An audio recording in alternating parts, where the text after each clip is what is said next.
Hello प्यारे बच्चों, नमस्ते। आज के लेक्चर में आपका सभी का स्वागत है। जैसा कि अपन ने आपके पिछले साल का 2024 का जो द्वार्षिक का पेपर है अपन वो सोल्व कर रहे थे। तो उसके अंदर अपन ने खंड ए और खंड ब देख लिए थे। आज खंड सी की ओर बढ़ेंगे, यानी खंड ए जो वस्तुनिष्ठ प्रकार के जो क्वेश्चंस आते हैं वो अपने सोल्व कर लिए हैं, और जो खंड बी के अंदर जो रिक्त स्थान वाले क्वेश्चंस आते हैं वो अपन ने सोल्व कर लिए हैं। आज अपन खंड से की ओर बढ़ते हैं, खंड से वाले क्वेश्चन अपन सोल्व करते हैं। ओके प्यारे बच्चों, उम्मीद करता हूँ कि जो पिछला वाला जो अपना लेक्चर था द्वार्षिक परीक्षा का जो पहला पार्ट था उसको आपने अच्छे से देख लिया होगा, आपके समझ में आ गया होगा। ओके, उनको अच्छे से करना है। इसी प्रकार के जो क्वेश्चंस आपके एग्जाम में आने वाले हैं। ओके, तो देखो खंड से के अंदर क्वेश्चन संख्या है, क्वेश्चन नंबर 18 तक हमने कर लिए थे पार्ट के अंदर। आज चलते हैं पार्ट सी की और क्वेश्चन नंबर 19 से। देखो क्वेश्चन नंबर 19 क्या है आपका, प्रश्न संख्या 19 क्या है। ठीक है, प्रश्न संख्या 19 से आपके पास क्वेश्चन दे रखा है। क्वेश्चन आपको दिख रहा होगा डिस्प्ले पे, मैं एक बार नोट कर देता हूँ। क्वेश्चन है 2 की पावर 3 अपॉन 2 की पावर -4, इसका मान ज्ञात करो। ये क्वेश्चन अपने पास 2 की पावर 3 2 की पावर -4 का मान अपन को ज्ञात करना है। क्या फाइंड करना है, इसका मान अपन को फाइंड करना है। तो देखो इसको कैसे सोल्व करेंगे। देखो इसका मान फाइंड करने के लिए अपन को क्या करना पड़ेगा, इसके ऊपर की जो संख्या है 2 की पावर 3 है, इसमें इसका आधार 2 है, इसकी पावर कितनी 3 है, और जो नीचे की जो संख्या है इसकी आधार 2 है और इसकी पावर कितनी है -4। इस तरह से इसको अपन पढ़ते हैं, रीड करते हैं। देखो अपन को इस प्रकार के देखो ये जो क्वेश्चन है आपके पावर वाले चैप्टर में से घातांक जो चैप्टर है उस चैप्टर से पूछा गया है। वैसे आपके जो बुक्स है उसमें फर्स्ट चैप्टर है, वहाँ से क्वेश्चन उठाया गया है जहाँ पे घातांकों के नियम आपके दे रखे हैं। देखो घातांकों में अपन को क्या करना है, घातांकों को पॉजिटिव बनाने की कोशिश अपन को करनी है। यानी जो 2 की पावर -4 है इसको अपन इसकी जो पावर नेगेटिव इसको पॉजिटिव बनाने की कोशिश करेंगे। तो कैसे करते हैं, ये ऊपर 2 की पावर 3 है और 2 की पावर -4 इसको अपन ऊपर लेके जाएंगे। ऊपर लेके जाने पे क्या बनेगा, 2 की पावर 4 और माइनस वाली जो पावर है क्या हो जाएगी, प्लस की हो जाएगी। यानी 2 की पावर क्या हो जाएगा, प्लस का 4। ओके, +4 अपन लिखते नहीं है। ठीक है, ठीक है, यहाँ तक आया समझ में। ये क्या होगा 2 की पावर 4, इसमें दोनों में आधार 2 है, इसका भी आधार 2 है। जब आधार समान होते हैं तो पावर क्या हो जाती है सर, जुड़ जाती है। तो इसका आंसर क्या आएगा 2 की पावर 7। क्या आ गया इसका आंसर 2 की पावर 7, इसका आंसर आ चुका है। वैसे 2 की पावर 7 यहाँ तक भी ठीक है, आगे करना चाहो तो आप कर सकते हो। 2 की पावर 7 का मतलब है 2 को कितनी बार गुणा कराना है अपन को, 7 बार गुणा कराना है। 1 2 3 4 5 6 7। इस 2 की पावर 7 का मतलब है 2 को 7 बार गुणा कराना है। तो देखो 4 8 16 32 64 और 128। तो इसका आंसर कितना आ गया अपने पास 128। ये भी ठीक है, इतना करो तो और भी ठीक है।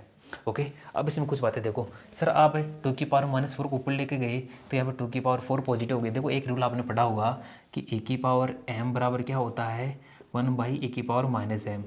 ठीक है, यहाँ पे ए को बोलते हैं आधार, क्या बोलते हैं आधार, बेस बोलते हैं। क्या बोलते हैं आधार, इसको बोलते हैं बेस। ओके प्यारे बच्चों, अब एक की पावर जो m है इसको बोलते हैं घात बोलते हैं। इसको क्या बोलते हैं घात, ऊपर वाली संख्या को क्या बोलते हैं घात बोलते हैं, पावर बोलते हैं। क्या बोलते हैं घात बोलते हैं या इसको बोलते हैं पावर। ठीक है, तो 1 की पावर m अपने पास कोई संख्या है, जब 1 की पावर m को नीचे लेके आएंगे तो 1 की पावर m की फॉर्म में आएगा, लेकिन इसकी पावर जो होती है वो नेगेटिव हो जाती है।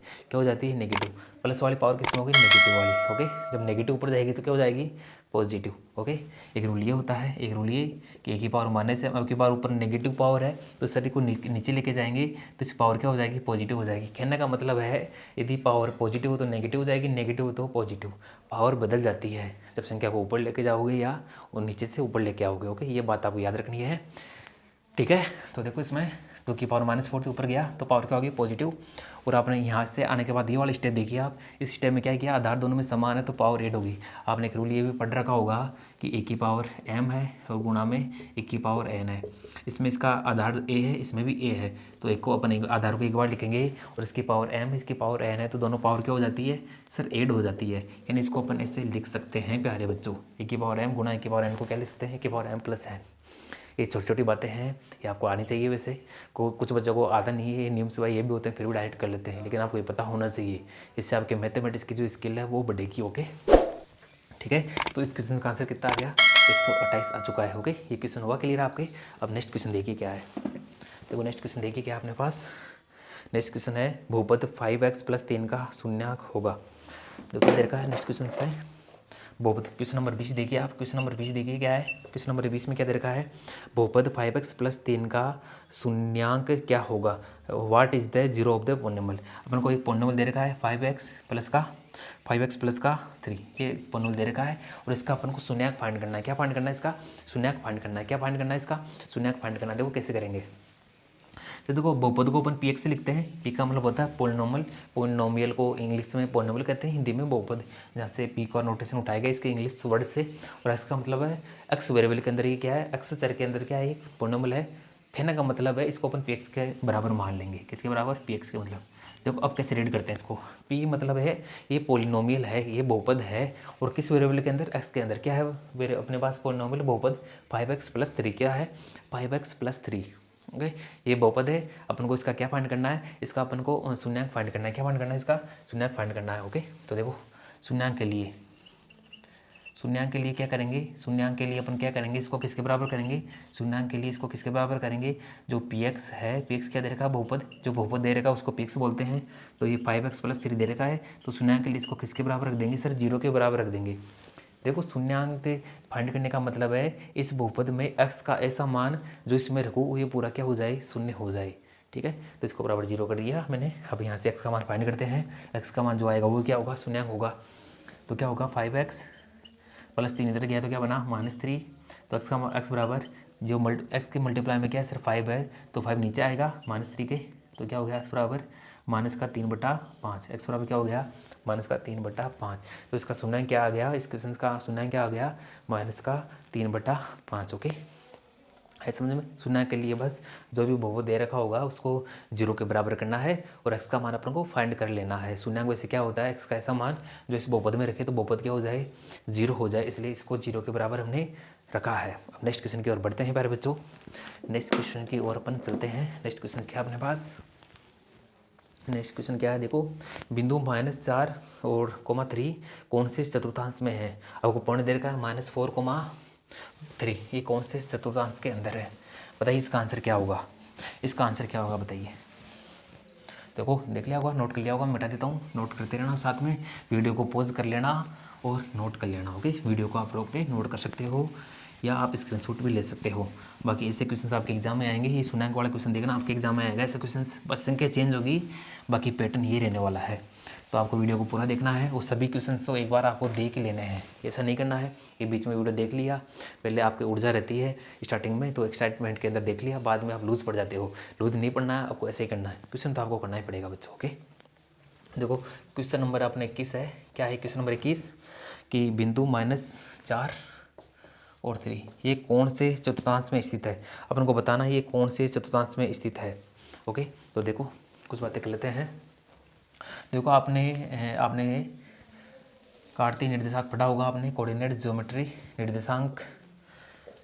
ओके, निर्देशांक ज्यामिति आपने पढ़ा होगा।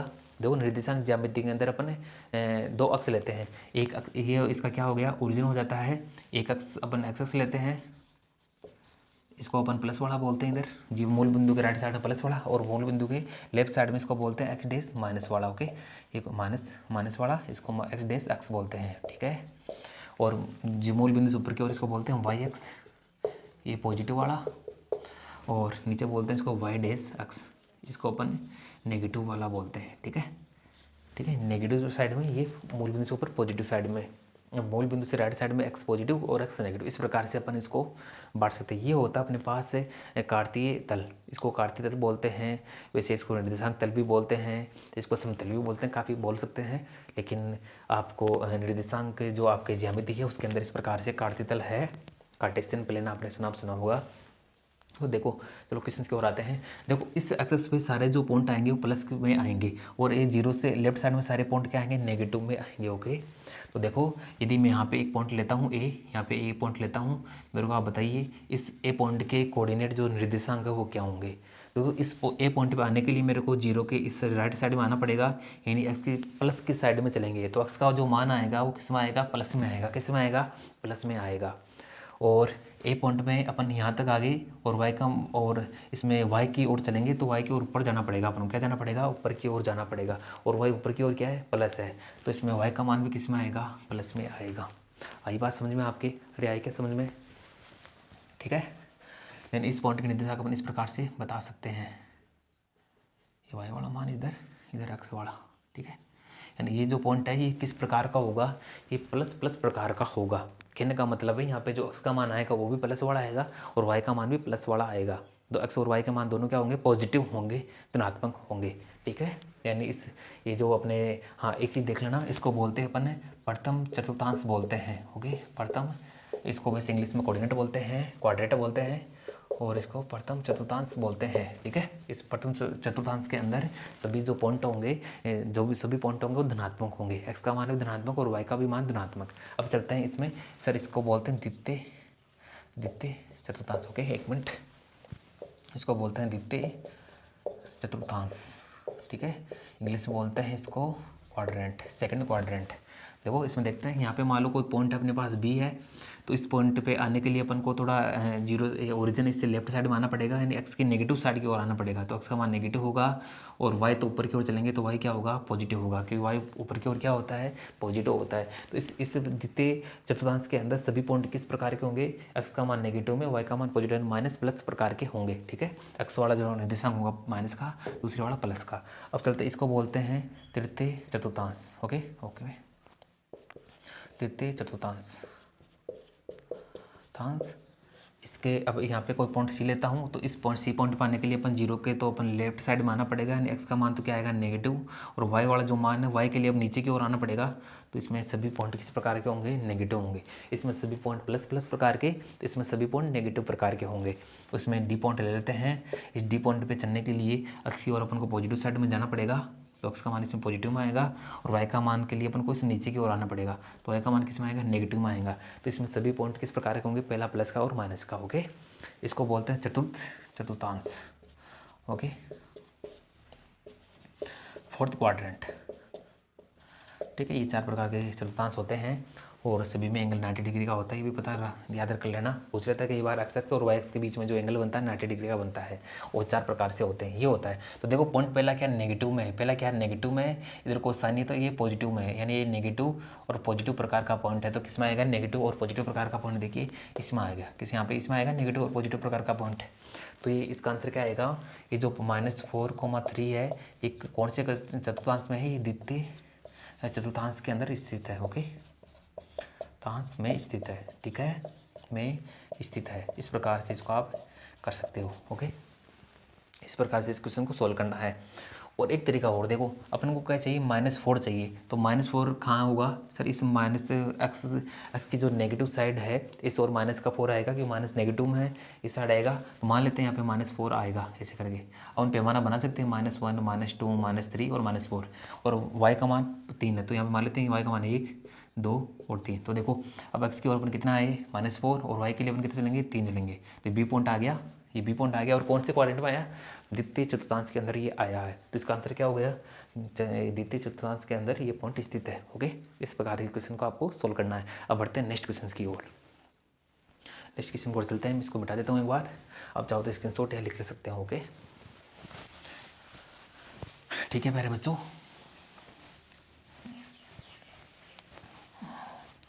देखो ये जो आपको पेपर है, इस पेपर को आपको अच्छे से समझना है। सभी क्वेश्चन आपको एक इनसाइट देंगे कि किस प्रकार के क्वेश्चन आपके हाफ ईयरली एग्जाम में आपकी बार पूछे जाएंगे, ओके। एक बात याद रखना होगा आप कि जो ये हाफ ईयरली के अंदर जो पेपर ये अपन सोल्व कर रहे हैं, इसी के इस प्रकार के जो क्वेश्चन है ये आपके जो वार्षिक एग्जाम होगी आपकी बार तो 1 महीने पहले होने वाली है, फरवरी के अंदर, ओके।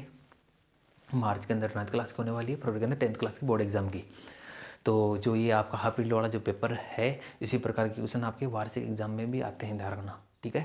तो ऐसा नहीं है कि वार्षिक एग्जाम पूछे जाते हैं, वैसे तो आप इस वीडियो को प्रैक्टिस के अकॉर्डिंग भी आप इसको देख सकते हो, इससे आपके क्वेश्चन की से प्रैक्टिस हो जाएगी और ये भी पता चलेगा किस चैप्टर से किस प्रकार के क्वेश्चन पूछे जाते हैं, ठीक है। अब आगे बढ़ते हैं, इसमें आगे बढ़ते हैं। देखो नेक्स्ट क्वेश्चन क्या है अपने पास, नेक्स्ट क्वेश्चन क्या अपने पास, समीकरण। क्वेश्चन नंबर 22 देखिए क्या है, क्वेश्चन नंबर 22 देखिए क्या है इसमें। क्वेश्चन नंबर 22 आपको दिख रहा होगा डिस्प्ले पे। समीकरण y बराबर 2x को, समीकरण दे रखा y बराबर 2x को ax प्लस, इसको किस फॉर्म में लिखना है, ax प्लस का by प्लस का c बराबर 0 के रूप में लिखना है। ये जो समीकरण है इसको इस फॉर्म में लिखना है, ये जो समीकरण है इसको इस फॉर्म में लिखेंगे। देखो देखो दो चरों के अंदर जो रैखिक समीकरण होता है उसका ये एक तरह से देखें तो इसका मानक रूप होता है, स्टैंडर्ड फॉर्म होता है, मानक रूप यही होता है इसका।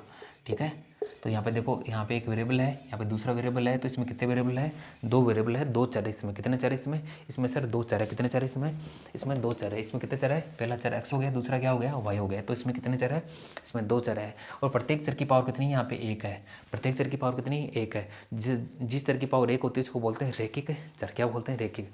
तो ये दो चरों वाला रैखिक समीकरण है, बराबर जीरो आते ही क्या हो जाता है, वो समीकरण बन जाता है। ठीक है, तो अब क्या दे रखा है, y बराबर टोक्स दे रखा है, y को इधर उठा के लेके जाएंगे तो टोक्स बराबर क्या बनेगा, टोक्स माइनस वाई हो, y इधर गया तो माइनस का y हो जाएगा बराबर जीरो। ठीक है, यानी इसको अपन क्या लिख सकते हैं, 2x माइनस का y और प्लस में जीरो बराबर जीरो, इस प्रकार से इसको ले सकते हैं ना प्यारे बच्चों, ले सकते हैं ना।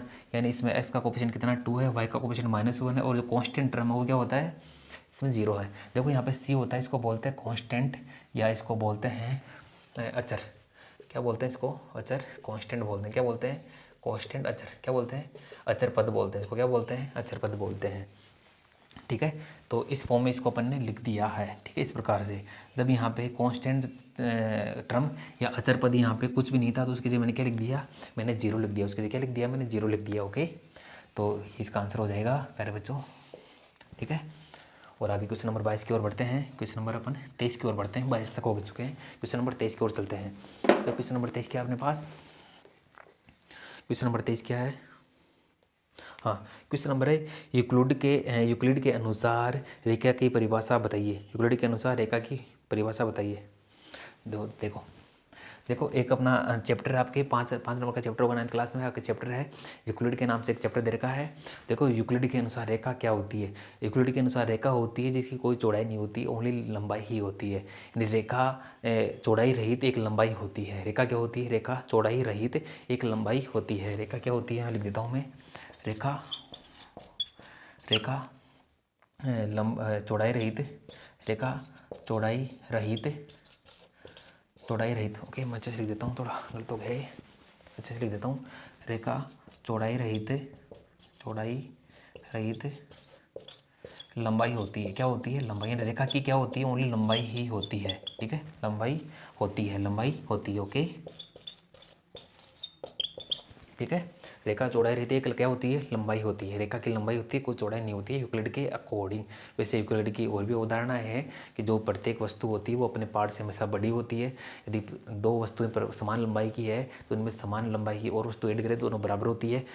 इस प्रकार से समझ सकते, दो संख्या है, अपने दोनों संख्या को समान संख्या से गुणा कराओगे दोनों संख्या बराबर यानी है। यदि दो संख्या अपने पास दो संख्या है और दोनों संख्या में समान संख्या जोड़ो तो भी वो क्या होगी, संख्या बराबर रहेगी। इस प्रकार की छोटी मोटी बातें हैं। यूक्लिड ने कुछ एक्सियोम बताए थे, पोस्टुलेट बताए थे, एक्सियोम्स कुछ अभिकृत बताए थे जिन्हें अपन को प्रूव करने की आवश्यकता नहीं होती है, अपन को मान के चलना पड़ता है।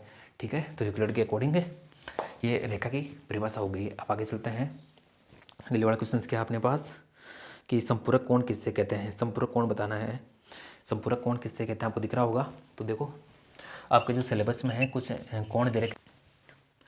ओके प्यारे बच्चों, 23वां क्वेश्चन आपने देख लिया है। अब बढ़ते हैं 24वें क्वेश्चन की। 24वां क्वेश्चन क्या है, संपूरक कोण किससे कहते हैं। ये 24वां क्वेश्चन है, संपूरक कोण किससे कहते हैं। तो देखो संपूरक कोण क्या होते हैं, आपके जो लाइन और रेखा और कोण वाला जो चैप्टर है उसमें कुछ कोणों के प्रकार दे रखे हैं। वहाँ पर दो कोण इंपॉर्टेंट है, पूरक कोण और संपूरक कोण। इसे दो कोण जिनका योग 90 डिग्री होता है उसे कहा जाता है पूरक कोण, यानी कॉम्प्लीमेंट्री एंगल्स। और ऐसे दो कोण जिनका योग 180 डिग्री होता है उसे कहा जाता है सप्लीमेंट्री एंगल्स, संपूरक कोण कहा जाता है। क्या कहा जाता है, संपूरक कोण। ऐसे दो कोण जिनका योग कितना हो 180 डिग्री उसे क्या कहा जाता है, संपूरक कोण कहा जाता है। ओके, तो इसमें क्या लिखेंगे, ऐसे दो कोण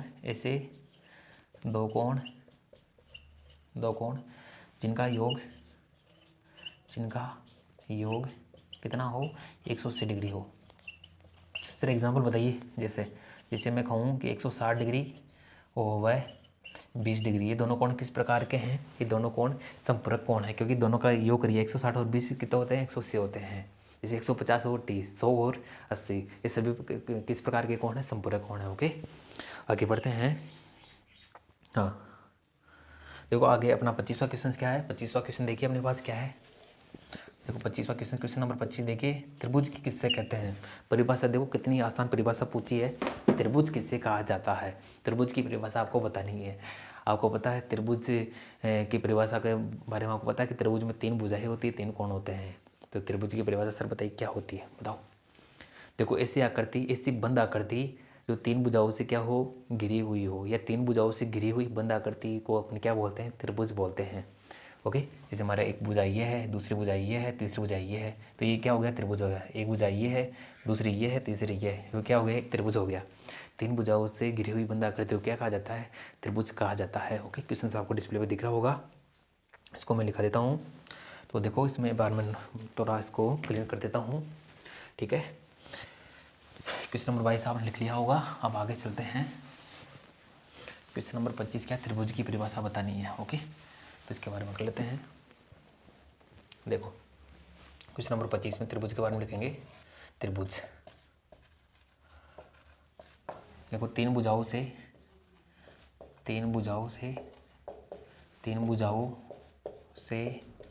घिरी हुई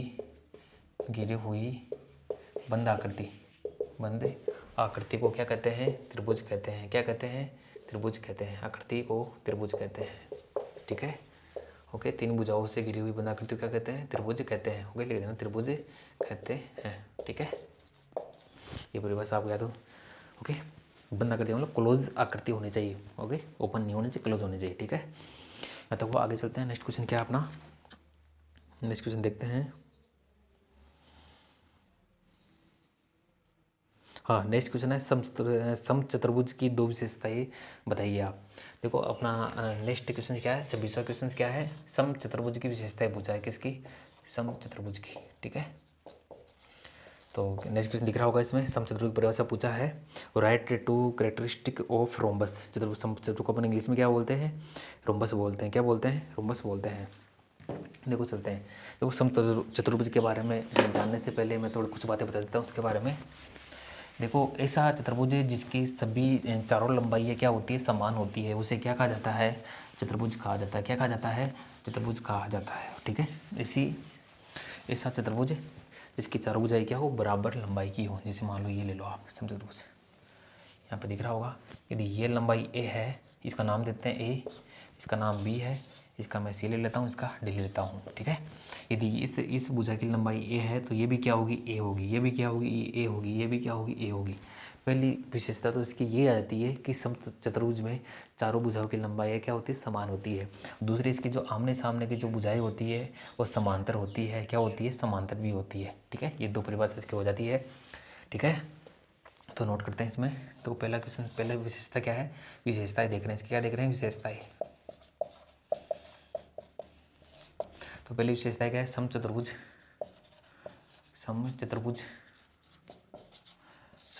की चारों भुजाओं की लंबाई क्या होती है, समान होती है। चारों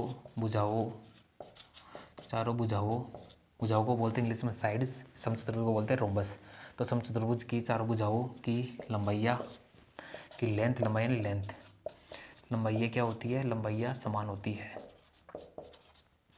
या चारों भुजाओं की लंबाई क्या होती है, समान होती है, लंबाइयाँ समान होती है। ओके, पहली विशेषता है। दूसरी विशेषता क्या है कि समचतुर्भुज में आमने सामने की भुजाएं क्या होती है, समांतर होती है। तो समचतुर्भुज में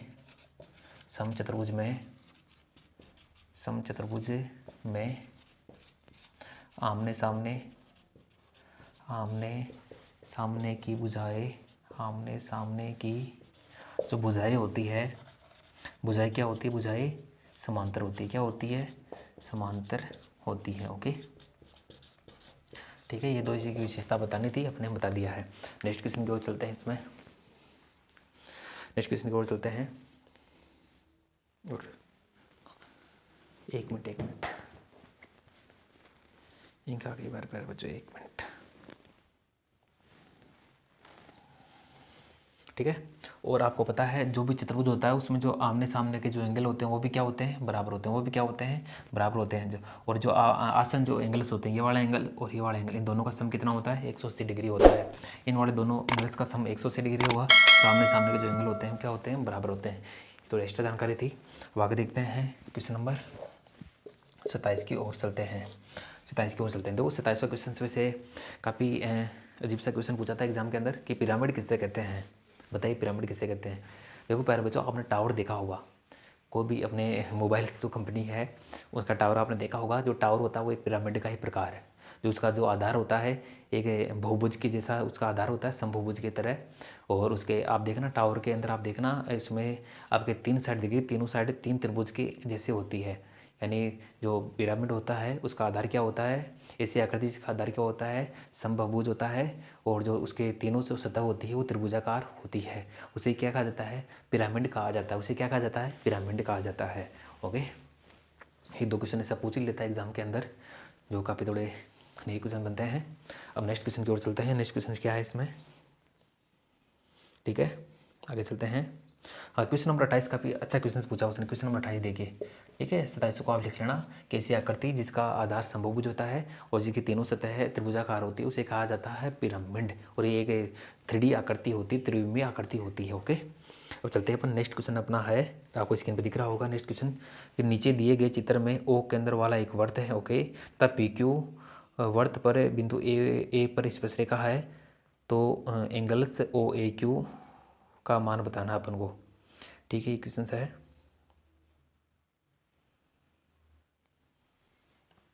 क्वेश्चन नंबर 28 देखिए, एक आकृति दे रखी बना रहा हूँ, इस प्रकार की आकृति दे रखी है। एक ये अपने पास सर्किल है और यहाँ पे ए पॉइंट दे रखा है इसमें। और इसमें क्या दे रखा है कि इसकी स्पर्शरेखा दे रखी है पॉइंट में। स्पर्शरेखा है, टेंजेंट है, इसको P से लिखा गया है, इसको Q से और इसको O से।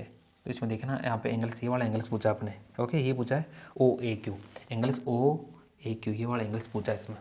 देखो कैसे करते हैं इसको, देखना प्यारे बच्चों इसमें। देखो 28वां जो क्वेश्चन है इसमें आपने पढ़ रखा होगा, ये क्या है, इसका सर्किल का सेंटर है, केंद्र है। ये ध्यान रखना, ये सेंटर का केंद्र है। यहाँ पे पॉइंट ए है, ये वर्त की परिधि पर स्थित कोई पॉइंट है, कोई बिंदु है। तो वर्त की परिधि पे कोई बिंदु हो और सेंटर, इसके बीच का जो गैप होता है इसको बोलते हैं त्रिज्या। क्या बोलते हैं, त्रिज्या। ये बोलते हैं ना वर्त की परिधि पर स्थित बिंदु और वर्त के केंद्र के बीच की जो दूरी होती है उसे क्या कहा जाता है, त्रिज्या कहा जाता है। क्या कहा जाता है, त्रिज्या कहा जाता है। इसकी त्रिज्या है, आपको पता होगा, आपने एक प्रमेय पढ़ी होगी कि जो वर्त की त्रिज्या है स्पर्श रेखा पे क्या होती है, लंब होती है। वर्त की त्रिज्या स्पर्श बिंदु पे, स्पर्श रेखा एक पॉइंट, एक चीज़ देखना, ये स्पर्श रेखा है, ये वर्त को एक पॉइंट पे स्पर्श करेगी। इस बिंदु ए बिंदु पे क्या कर रही है, टच कर रही है इसको। ए बिंदु पे टच करते हुए निकल रही है कौन सी रेखा, PQ स्पर्श रेखा। यानी स्पर्श रेखा वर्त को एक पॉइंट पे क्या करती है, स्पर्श करती है। तो इसके वर्त की जो त्रिज्या होती है स्पर्श बिंदु पे क्या होती है, लंब होती है। लंब का मतलब वहाँ पे लंब आती है, आपके दिमाग में से समकोण कोण, समकोण प्रकार क्या बनेगा, एंगल बनेगा। तो ये 90 डिग्री। ओके, तो वर्त की त्रिज्या स्पर्श रेखा पे क्या होती है, लंब होती है। तो ये वाला एंगल कितना आ गया इसमें, 90 डिग्री का एंगल। ओके, तो एंगल्स OAQ कितना हो जाएगा इसमें, 90 डिग्री का एंगल। ओके, अपन को पता है, क्या पता है कि वर्त की अब लिख देंगे अपन, क्यों कैसे पता लगा अपन को कि वर्त की त्रिज्या स्पर्श बिंदु पर क्या होती है, लंब होती है। स्पर्श बिंदु पर लंब होती है। ओके, लंबवत होती है, लंबवत होती है। ओके, ठीक है। यानी स्पर्श रेखा और त्रिज्या के बीच में कितने डिग्री का एंगल बनता है, 90 डिग्री का एंगल बनता है। ठीक है, इतना ही समझ में। अब आगे चलते हैं। अब देखते हैं इस क्वेश्चन, इस सी पार्ट के अंदर कितने, हाँ इस सी सेक्शन अपने होता है कंप्लीट। अपन आगे वाले खंड की ओर चलेंगे जिसके अंदर अपने थोड़े बिग क्वेश्चन आएंगे 1.5 नंबर के। ओके, तो ये अपना 28 क्वेश्चन कंप्लीट होते हैं। अब नेक्स्ट पार्ट के अंदर अपन इसके अगले वाले पार्ट की ओर चलेंगे। ओके।